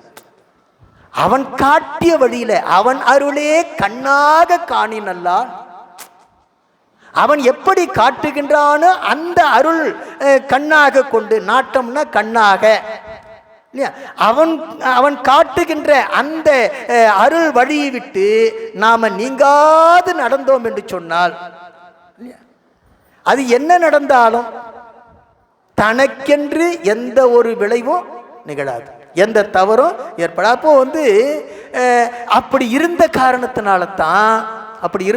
காரணத்தினால தான் இப்போ கரூரில் எரிபத்த நாயனார் பட்டத்து யானையை வெட்டி விட்டாருங்கய்யா. பட்டத்து யானையை வெட்டினா என்ன தண்டனை? பட்டத்து யானையை வெட்டினா என்ன தண்டனை? மரண தண்டனை. யானையை வெட்டினது மட்டும் இல்லை, அதை அடக்க வந்த அந்த பாகர்களையும் வெட்டி விட்டு விட்டாரு. வீழ்த்தினது மட்டுமல்ல, அந்த கோடரியை வச்சுக்கிட்டு அப்படியே நிற்கிறாரு, எங்கேயும் ஓடி ஒளிஞ்சு போல. இல்லை இந்த காலத்தில் நடக்கிற மாதிரி இதில் போய் சரணடைஞ்சிறது இல்லை. ஆனால் அவர் அப்படியே நிற்கிறாரு. அரசன் வர்றான், பார்க்கிறான் காட்சியை, அவர் அப்படியே அஞ்சாவது நிற்கிறாரு. ஏதோ தவறு நடந்திருக்குன்னு அவன் புரிஞ்சு போச்சு. புரிஞ்ச உடனே அவன் சொல்கிறான், என்ன நடந்ததுன்னு சொன்னால், சிவனடியாருக்கு துன்பம் விளைவித்ததுனால இந்த செயல் நடந்தது உண்மை தெரிஞ்சது. உடனே அவன் சொல்கிறான், இந்த கோடரியால் வெட்டுப்படுவதற்குரிய புண்ணியத்தை நான் செய்யலை. இந்த கோடரியால், உங்கள் கையில் இருக்கிற கோடரியால் வெட்டுப்படுகின்ற அளவுக்கு புண்ணியத்தை நான் செய்யலை. ஏன்னா இவ்வளவுக்கும் காரணம் முதல்ல என்ன தான் தண்டிக்கணும். ஏன்னா இந்த யானைக்கு உரியவன் நான், அந்த யானையை தக்க வழியில் அடக்க முடியாத பாகர்களுக்கு உரியவன் நான். என்னுடைய ஏவல்படி தான் இவங்க நடக்கிறாங்க. ஆகவே இந்த முதல் தண்டனை யாருக்கு கொடுக்கணும்? எனக்கு கொடுத்துருக்கணும். அதனால இந்த உடைவாளால என்ன வெட்டுங்கன்னு கொடுக்குறான். யாரு? அரசன். இப்ப இந்த நிலை எப்படி வந்தது அப்படின்னு சொன்னா, தன் செயலற்று செய்கின்ற போது இது எல்லாம் இறை செயலாக இருக்கின்ற போது, அவனுடைய அருள் வழியே நடக்கின்ற போது எத்தகைய நிலை வந்தாலும் அது ஒருபோதும் இந்த ஆன்மாவை பாதிக்காது, தடுமாற செய்யாது என்பதற்கு இவையெல்லாம் சான்று. அதைத்தான் சொல்றார், அவன் அருளே கண்ணாக கண்டு இரு என்று நம்முடைய குருஞான சம்பந்தர் பேசுகிறார். மணி சிவசிவா. அடுத்தது அடுத்த பாட்டு 84. நாம் பெரியர் என்னும் அதை நாடாது அடக்கும் அவர். நான் பெரியர், அதுக்கு முன்னாடி இருக்கிற பாட்டு கூட அருமையான பாட்டு தான். சரி, நாம் பெரியர் என்னும் அதை நாடாது அடக்கும் அவர் தாம் பெரியர் என்று மறை சாற்றியிடும். நாம் பெரியர் என்பர் சிறியர் இவரலால் இவ்வுலகில் துன்பார் சுமப்பார்கள் சொல் என்று சொல்றாரு. மேல் பாட்டில் சொல்றாரு, என்னிடத்தில் நின் செயலே இல்லை என்றால் யாதுரினும் நின்னிடத்தில் யான் வேண்டல் நிச்சயமே. என்னிடத்தில் இம்மை உயிர்க்கு உயிர் நீ இன்மை இருத்தியற்றின் நன்மை திண்மைக்கு ஏதுவோ நான் என்று நான் சுருக்கமாக அந்த கருத்து சொல்கிறேன். நமக்கு நன்மை செய்யக்கூடிய சிவபெருமான் நம்முடைய உயிருக்கு உயிராக இருக்கின்றான். அப்படி இருக்கின்ற போது தனியாக அவனிடத்தில் போய் எதையும் கேட்க வேண்டிய அவசியம் இல்லை. புரியுதா? அப்படி அவன் அருள் பாலிக்கவில்லை என்றால் சொன்னாதான், சாமி நான் இப்படி கஷ்டப்படுறேன்னு நீ கண்டுக்காம இருக்கிறேன்னு போய் கேட்கலாம். அவன் நம்மோடு இருக்கின்றான். அந்த உணர்வு வந்த பிறகு இமைப்பொழுதும் என் நெஞ்சில் நீங்காது நிற்கின்றான் என்ற உணர்வு வந்த பிறகு பெருமானிடத்தில் எதையும் கேட்க வேண்டிய அவசியம் இல்லை. என்ன கேட்காமலே எல்லாவற்றையும் கொடுத்துருவான். அப்படி கொடுக்கக்கூடிய நிலையில் இருக்கின்றவர்கள் அவர்களுக்கு நாம் பெரியர் அவன் சின்னவன் என்ற உணர்வெல்லாம் இருக்காது, ஒருபோதும் இருக்காது. நாம் பெரியர் என்னும் அதை நாடாது அடக்கும் அவர்தான் இந்த உலகத்திலேயே பெரியவர்கள் என்று மறை சாற்றிடும். யாரு நாம பெரியர் என்று சொல்லி இருமாப்பு இல்லாமல் அடங்கி நிற்கின்றார்களோ அவர்கள்தான் இந்த உலகத்திலேயே பெரியவர்களாக இருப்பார்கள் என்று நம்முடைய வேதங்கள் சொல்லுகிறது. நாம் பெரியர் என்பார் சிறியர். நான் தான் பெரியவன் சொல்லிக்கிட்டு இருக்கான் பார்த்தியா, அவன் தான் இந்த உலகத்தில் ரொம்ப சிறியவன். அது மட்டுமல்ல, இந்த உலகத்தில் அவனை தவிர வேற யாரு துன்பத்தை சுமக்கக்கூடியவர்கள் இருக்கிறாங்க? நான் தான் பெரியவன் சொல்லி இருமாப்போடு திரியக்கூடியவர்கள் தான் இந்த உலகத்தில் துன்பத்தை சுமப்பவர்கள் என்று பேசுகிறார். அப்போ நாம் பெரியர் என்னும் அதை அடக்கக்கூடியவர்கள் உள்ளபடியே அவர்கள்தான் பெரியவர்கள். அவர்கள் திருவருள் வயப்பட்டு நிற்பார்கள். அவர்களுக்கு எந்நாளும் துன்பம் இல்லை. நான் தான் பெரியவன் என்று இருமாப்போடு திரியக்கூடியவர்கள் தான் இந்த உலகத்தில் சிறியவர்கள். அவர்கள்தான் துன்பத்தை தூக்கி சுமந்து கொண்டிருப்பவர்கள் என்று சொல்லுகிறார்.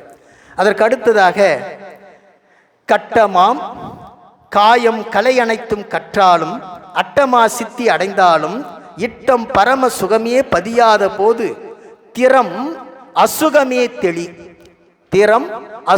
தெளி. அதை வார்த்தை பிரிச்சுங்க. திறம் அசுகமே தெளி. அதாவது பேரின்பத்தை, அதாவது எவ்வளவு தான் கல்வியை கற்றாலும் அட்டமா சித்திகளை பெற்றிருந்தாலும் கூட இந்த விருப்பம், இட்டம்னா இஷ்டம்னு அர்த்தம். இந்த இஷ்டம்ங்கிற சமஸ்கிருத வார்த்தை தமிழில் அப்படி வேஷ்டிய வேட்டின்னு சொல்றது மாதிரி இல்லையா? இஷ்டம் என்பது இட்டம்னு வந்திருக்குது. இட்டம்னா என்ன? இச்சை, விருப்பம்.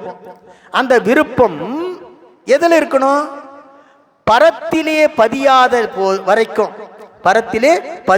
வரைக்கும் நாம இந்த உலகத்தில் பேரின்ப நிலையில் அனுபவிக்க முடியாது. அதைத்தான் சொல்லுகின்றார். நம்முடைய விருப்பம் பேரின்பத்தை பொருந்தாத காலம் எல்லாம் நிலை நிற்பது துன்பமே. எப்பொழுது பேரின்பத்தை பொருந்தி நிற்கிறதோ அப்பொழுது நமக்கு என்ன கிடையாது? துன்பம் இல்லை. அதைத்தான் நம்முடைய தாயுமானவர் ரொம்ப அருமையா சொல்றாரு. சினமிறக்க கற்றாரும் சித்தியெல்லாம் பெற்றாரும், சினமிறக்க கற்றாரும் சித்தியெல்லாம் பெற்றாரும் மனமிறக்க கல்லார்க்கு வாயேன் பராபரமே என்று பேசுகிறார். அப்போ நாம மனம் இறக்க கற்க வேண்டும் என்று சொல்லுகிறார். மனம் இறக்கன்னா என்ன அர்த்தம்? மனம் அலைவாயாது அடக்குகின்ற பக்குவத்தை பெற வேண்டும். ஆனால் அது அவ்வளோ சாதாரணமான இல்லை. கண்ணதாசன் ரொம்ப வேடிக்கை சொல்லுவான், மனம் ஒரு குரங்குன்னுவான். மனம் ஒரு குரங்கு என்ன? ஆனால் அது கூட பொருத்தமாக இல்லைன்னு தோணுது அடியனுக்கு. ஏன்னா அது குரங்கை விட அதிகமாக தாவக்கூடியதாக இருக்குது மரம். அதை விட அதிகமாக தாவக்கூடியதாக இருக்கிறது. சரி, அதுக்கு அடுத்து சொல்லுகிறார், முன்னை வினைக்கு ஈடா முதல்வன் அருள் நம்மை கொண்டு என்னை வினை செய்ய இயற்றுமோ, இன்ன வினை செய்வோம் தவிர்வோம் திரிவோம் இருப்போம் இங்கு உய்வோம் என்னும் வகை ஏது என்று பேசுகிறார்.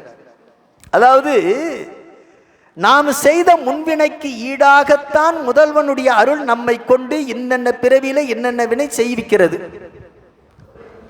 அதை அப்படியே ஏற்றுக்கொண்டு நாம் வினையை கழிக்க வேண்டுமே தவிர, அதுதான் நாம் உய்தி பெறுவதற்குரிய வழி.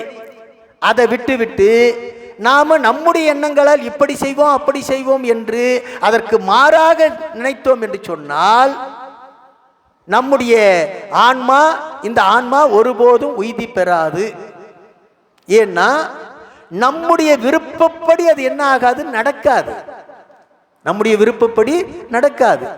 காரணம் என்ன அப்படின்னு சொன்னா, பெருமான் ஒரு முடிவு பண்ணியிருக்கான். இந்த பிறவில எதையெல்லாம் அனுபவிக்கணும்னு சொல்லி நமக்கு என்ன பண்ணியிருக்கிறான், வரையறுத்து வச்சிருக்கிறான். அதை எந்த வகையில் என்ன பண்ண முடியாது, மாற்ற முடியாது. அதை ஏற்றுக்கொண்டு நாம வினையை கழிக்க வேண்டும் என்று சொல்லுகிறார். அதற்கு அடுத்தது ரொம்ப நிறைய போய்கிட்டே இருக்கு பாடல், ரொம்ப எதையும் விடுறதுக்கே. என்னதென்று நின் செயலே என்று அறிந்தால், 89வது பாட்டு. என்னதன்று நின் செயலே என்று அறிந்தால் யான் விரும்பி என்னவென்று வாய்த்திறப்பேன் ஈசனி. இன்னும் எப்படியோ நாயேனை ஈடேற்ற வேண்டும், உனக்கு அப்படியே செய்தருள்வாய் என்று பேசுகிறார். அதாவது வழிபாட்டில் காமிய வழிபாடு, நிஷ்காமிய வழிபாடு என்று 2 வகை உண்டு. காமிய வழிபாடு, நிஷ்காமிய வழிபாடு என்று 2 வகை உண்டு. இந்த முன்னாடி இருந்த பாடுகள்லாம் காமிய வழிபாட்டை சொல்லி அப்படி காலம் கழிக்காதேன்னு சொல்ல பொருள். காமிய வழிபாடுன்னு சொன்னால் ஒன்றை வேண்டி செய்கின்ற வழிபாடு. பெருமானுக்கு 2 பேர் கண்ணை பிடிங்கி அப்பி இருக்கிறாங்க இல்லையா? ஒருத்தன் திருமாலு, இன்னொருத்தன் திண்ணனாரு இல்லையா? திருமாலு கண்ணை பிடுங்கி அர்ச்சித்தது, அர்ப்பணித்தது எதுக்கு அப்படின்னு சொன்னா, சக்கரத்தை வேண்டி இல்லையா? 1000 மலர் கொண்டு அர்ச்சிக்கணும், ஒரு மலர் குறைஞ்சது, அதுக்காக கண்ணை பிடுங்கி மலராக பாவித்து அர்ச்சனை பண்றான். இது சக்கரத்தை வேண்டி. அது காமிய வழிபாடு. அது என்ன வழிபாடு? காமிய வழிபாடு. தனக்கு ஒன்று வேண்டும் என்று விரும்பி பெறுவதற்காக செய்யப்படுகின்ற வழிபாடு. நிஷ்காமிய வழிபாடுன்னு சொன்னா எந்த வேண்டுதலும் இன்றி முழுமையான அர்ப்பணிப்பு உணர்வோடு, அதாவது தன் நலம் அற்று அதாவது சுயநலமற்று செய்கின்ற வழிபாடு எது? நிஷ்காமிய வழிபாடு. பெருமானுடைய கண்ணில் ரத்தம் வடிந்ததை கண்டு துடித்து போய் அந்த கண்ணின் ரத்தத்தை நிறுத்துவதற்காக என்ன வழியெல்லாம் செய்தும் பலனில்லாத நிலையில நிறைவாக வேடனுக்கே உரிய அந்த அறிவு, முல்லை முள்ளால் எடுப்பது போல ஊனுக்கு ஊன் எனும் முறை முன் கண்டார் என்று நம்முடைய சேக்கிழார் பெருமான் சொல்வது போல என்ன பண்ணா, கண்ணை பிடிங்கன்னா கண்ணில் வச்சு அப்பிட்டான், ரத்தம் நின்று போச்சு. அவன் எதையாவது வேண்டி செஞ்சானா? இல்லை. ஆகவே அந்த திண்ணனார் செய்த வழிபாடு எது? நிஷ்காமிய வழிபாடு. அப்படி நாம் எப்படி இருக்கணும்னு சொன்னா, நிஷ்காமிய வழிபாடாக இருக்க வேண்டும். பெருமானிடத்துல எதையும் இதை கொடு அதை கொடுன்னு சொல்லி நாம வேண்டிக் கொண்டிருக்க கூடாது என்பதற்காக தன்னை இழந்து வழிபாடு செய்ய வேண்டும் என்று இந்த பாட்டு சொல்லுகிறது. என்னதன்று நின் செயலே என்று அறிந்தால் யான் விரும்பி என்னவென்று வாய்த்திறப்பேன் ஈசனே. இன்னும் எப்படியோ நாயேனை ஈடேற்ற வேண்டும், உனக்கு அப்படியே செய்தருளுவாய் என்று சொல்லுகிறார் இல்லையா? எனக்கு நன்மை செய்ய வேண்டுதலும் அதாவது எனக்கு இது வேணும் அது வேணுங்கிறதெல்லாம் நமக்கு தேவையில்லை. எல்லாம் அவன் கடன் என்று இருக்கின்ற போது, அந்த தெளிவு இருக்கின்ற போது பெருமானிடத்தில் வேண்டுவதற்கு எதுவும் இல்லை. அது மட்டும் இல்லை, பெருமானே உன்னுடைய விருப்பப்படி என்னை எப்படி வேணாலும் செய்து கொள், என்னை என்ன வேணும்னாலும் பண்ணிக்கொள். ஏன் நம்ம சுந்தரர் சொல்றாரு இல்லையா? என்ன சொல்றாரு? விற்று கொள்வீர் ஒற்றி அல்லேன் சொல்லிட்டாருல்ல. விற்று கொள்வீர் ஒற்றி அல்லேன். இதை விட வேற என்ன சொல்ல முடியும்? அப்போ உன்னுடைய விருப்பம் என்னவோ அதை செய்ய. ஏன் தெரியுமா? இதை சொல்வதற்கு காரணம் என்ன? விரும்பி ஆட்பட்டேன். அப்போ இந்த விருப்பம் பெருமானிடத்தில் முழுமையாக இருக்கின்ற போது அவன் என்ன செய்தாலும் ஏற்றுக்கொள்ளும். அதான் சொல்றாரு இல்லையா? நம்ம காரைக்கால் அம்மையார் சொல்லாததா? என்ன சொல்றாங்க? இடர்களையாரேனும் எமக்கு இறங்காரேனும் படரும் நெறி. இது எவ்வளவோ சொல்லிக்கிட்டு போலாம். அப்போ அவன் மீது மாறாத அன்பு இருக்குமே. ஆனால் யாரு? பெருமானிடத்துல சொல்றாங்கல்ல, என் அன்பு அரா அவர்க்கு, என் நெஞ்சு அன்பு அரா அவர்க்கு இல்லையா? அப்போ அந்த மாதிரி ஒரு உணர்வு வந்து விட்டால் அவன் என்ன செஞ்சாலும் அதை பத்தி நமக்கு கவலை கிடையாது. நான் வேணா செஞ்சுட்டு போட்டுமே, என்ன இருக்குது, எது வேணாலும். இப்ப இந்த பக்கம் வரணுமே சார், எல்லாம் சொல்றது ஈஸி தான் சார், அதுதான் சார் வரமாட்டேங்குது அப்படின்னா ஏன் வரல? நம்ம பெருமானை முழுமையாக பற்றல. திரும்ப திரும்ப சொல்றோம், இந்த சாத்திரங்கள் கேட்பது, இந்த சத்சங்கத்தில் இணைந்திருப்பது, இது எல்லாம் நம்மை பக்குவப்படுத்துகின்ற களமாக இருக்கின்றது. இதில் நாம் தொடர்ந்து பயணித்து நம்மை கொஞ்சம் கொஞ்சமாக பக்குவப்படுத்தி இல்லையா, இந்த பிறவியிலேயே வாய்க்காவிட்டாலும் கூட நிச்சயமாக அடுத்தடுத்த பிறவிகளில் நமக்கு இந்த பேரு கிட்டும். அதில் எந்த விதமான மாற்று கருத்துக்கும் இடமில்லை இல்லையா? அதனால நம்முடைய வள்ளுவர் சொல்லுவது போல நம்முடைய முயற்சி ஒருபோதும் தளரக்கூடாது. முயற்சி ஒருபோதும் தளரக்கூடாது. அந்த தளராத முயற்சி இருந்துகிட்டே இருக்கணும். தளராத முயற்சி இருந்துகிட்டே இருக்கணும். நம்ம கனக சுப்புரத்தினத்துடைய அப்பா திருக்குறள் பேர் ராமையா சொல்லுவார், ரொம்ப அருமையான அந்த அவருடைய அந்த கருத்து, முயற்சி நம்முடையது, முடிவு அவனுடையது. முயற்சி நம்முடையது, முடிவு அவனுடையது இல்லையா? அந்த நிலையில் நாம் தொடர்ந்து முயன்று கொண்டிருக்க வேண்டும் என்று சொல்லி அடுத்த பாடலுக்கு சொல்வோம். ஆறாறு தத்துவமும் ஆணவமும் நீங்கி உயிர் பேராக ஆனந்தம் பெற்றாலும் வேறாக பார்த்திருப்பது அன்றியே பாழான கண்மத்தை நீத்திருக்கலாமோ நிலத்து என்று பேசுகிறார் இல்லையா? இப்படி எல்லாவற்றையும் நீங்கி உயிர் இந்த பல மலங்களிலிருந்து பாசங்களிலிருந்து நீங்கி பேரானந்தத்தை பெற்றாலும் கூட இல்லையா, இந்த பிராரத்த வினை இருக்கிறதே அது தாக்கும். பிராரத்த வினை தாக்கும். அப்படி தாக்கினாலும் அதை நாம் என்ன பண்ணக்கூடாது? பொருட்படுத்தக்கூடாது, பொருட்படுத்தக்கூடாது. அப்படி பொருட்படுத்தாமல் இருந்தோம் சொன்னா அது நம்மை ஒருபோதும் என்ன ஆகாது? உயிரை தாக்காது, உயிரை தாக்காது என்று சொல்லுகிறார். அதற்கு அடுத்து ரொம்ப அற்புதமான பாட்டு, 93வது பாட்டு. சத்துருவும் மித்துருவும் தாரணியில் வேறில்லை, சத்துருவும் மித்துருவும் தன்னெஞ்சே பெத்த மலம் வீட்டும் படிக்கு வினைக்கு ஈடு உன்னை தனுவோடு ஆட்டுக்கு சிவன் என்று அறி, ஆட்டுக்கு சிவன் என்று அறி என்று பேசுகிறார். இந்த உலகத்தில் நமக்கு பகையோ நட்போ வேறு எதுவும் இல்லை. சத்துருன்னா பகை, மித்துருன்னா நட்பு, இந்த ரெண்டும் வேற இல்லை. எது தெரியுமா? உலகத்தில் தனியாக நமக்கு பகையோ நட்போ இல்லை. அவரவர்களுக்கு அவருடைய நெஞ்சுத்தான் பகையும் நட்பும் இல்லையா? அதைத்தான் ரொம்ப அருமையா சொல்றாரு. சத்துருவும் மித்துருவும் தன்னெஞ்சே, ஒரு ஏகாரத்தை போடுறாரு இல்லையா? தன்னெஞ்சுன்னு சொல்லல, என்ன சொல்லிட்டாரு? தன் நெஞ்சே, அதுதான், வேற எதுவும் இல்லை, வேற எதுவும் இல்லை. ஆகவே பெத்த மலம் வீட்டும் படிக்கு இந்த பிறவியை வேறறுப்பதற்காக, பெத்த மலம்னா பிறவி, பிறவியை வேறறுப்பதற்காக, வீட்டுதல் அப்படின்னா அறுப்பதற்காக, வினைக்கு ஈடாக, நீ செய்த வினைக்கு ஈடாக உன்னை யாரு? இந்த உயிரை தனுவோடு, இந்த உடம்போடு கூட்டி ஆட்டுவிக்கக்கூடியவன் யாரு? சிவபெருமான். ஆட்டுவிக்கக்கூடியவன் யாரு? சிவபெருமான். இதை அறிந்து கொண்டா அவன் எப்படி ஆட்டினா ஆட்டுட்டுமே, நமக்கு என்ன இருக்குதுன்னு போயிடணும் இல்ல.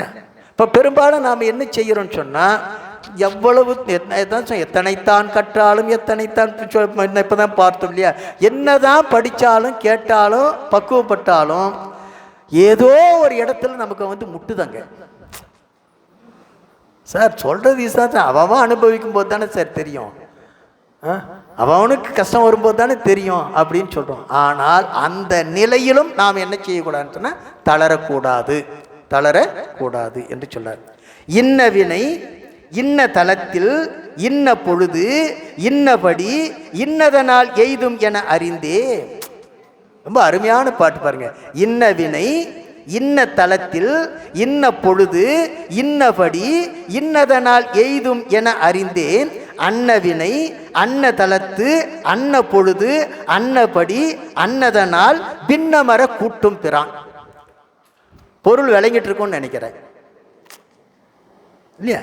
இந்த வினையை இந்த இடத்துல இந்த நேரத்தில் இந்த விதத்தில் இதன் வழியாக கொடுக்கணும், இதன் வழியாக கொடுக்கணும் என்று அறிந்து வரையறுத்து அந்த வினையை அந்த இடத்துல அந்த நேரத்தில் அந்த வகையில் நமக்கு கொஞ்சம் கூட குறைவில்லாமல் கொடுக்கக்கூடியவன் யாரு? சிவபெருமான். புரிஞ்சுங்களா? எந்த வினையை எப்போ ஊட்டணும் எப்படி ஊட்டணும் அப்படின்னு அவன் வரையறுத்து வச்சிருக்கிறான். அதுல நாம என்ன பண்ணிட முடியாது, மாற்றம் பண்ணிட முடியாது. அதையும் நம்ம வள்ளுவ பெருந்தகை ரொம்ப எளிமையா சொன்னாரு. வகுத்தான் வகுத்த வகையல்லால் கோடி தொகுத்தார்க்கும் துய்த்தல் அரிது. வகுத்தான் வகுத்த வகையல்லால், வள்ளுவர் காலத்திலேயே கோடி இருந்திருக்கு போல இருக்கு. அதனால கோடி கோடியா சேர்த்து வச்சாலும் அவன் ஊட்டினாத்தான் உண்ண முடியும், அவன் அனுமதிச்சாத்தான் அனுபவிக்க முடியும் இல்லையா? ஆகவே அவன் எப்படி நமக்கு வினைப்பயனை ஊட்ட வேண்டும் என்று வரையறுத்து வைத்திருக்கின்றாரோ அதுதான் நியதி தத்துவம். அதுதான் என்னது? நியதி தத்துவம். இன்னாருடைய வினையே இன்னென்ன காலத்தில் இன்னென்னபடி இன்னென்ன வழியில ஊட்ட வேண்டும் என்று வரையறுப்பது தான் என்ன தத்துவம்? நியதி தத்துவம். அதை செய்யக்கூடியவன் யாருன்னா அவன் தான். அதனால தான் அவனுக்கு வகுத்தான் என்று சொல்லுகிறார். பரிமேலழகர் உரை எழுதும் போது அந்த கருத்தை வலியுறுத்தி சொல்றார் இல்லையா? ஆகவே அந்த திருவருள் வழிப்படி நின்று விட்டோம் என்று சொன்னால் இல்லையா, நாம் எதை பற்றியும் கவலைப்பட வேண்டியதில்லை. வினைக்கு ஈடாக என்ன வேணாலும் நடந்துட்டு போட்டோம் அப்படிங்கிற உணர்வுக்கு வரணும். அப்படி வருகின்ற அந்த பக்குவம் பெற வேண்டும் என்று சொல்றார். அதுதான் பணியறுத்தல். அடுத்தது